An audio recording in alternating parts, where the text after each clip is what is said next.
లలిత news కి స్వాగతం। హైదరాబాద్ కోటి డిఎంజీ కార్యాలయం ఆవరణలో సోమవారం ఆశా వర్కర్లు ఆందోళన చేపట్టారు।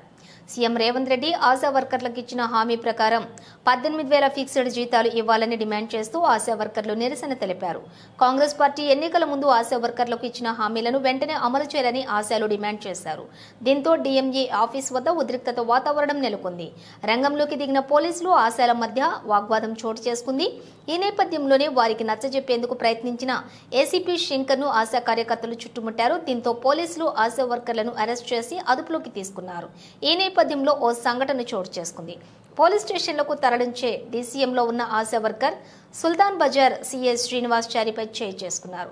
ఆశా వర్కర్ చేయి చేసుకోవడంపై పోలీసులు సీరియస్ అయ్యారు। అయితే అలా ఆశా వర్కర్ ప్రవర్తించడానికి గల కారణాలు తెలియాల్సి ఉంది। కాగా ఇందుకు సంబంధించిన వీడియో వైరల్ గా మారింది। ఆశా వర్కర్లకు పోలీసుల మధ్య వాగ్వాదం, ఏసీపీ శంకర్ చుట్టుముట్టినటువంటి ఆశా వర్కర్లను అరెస్ట్ చేసిన పోలీసులు।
మరిన్ని అప్డేట్స్ కోసం మా ఛానల్ ని సబ్స్క్రైబ్ చేయండి। ధన్యవాదాలు।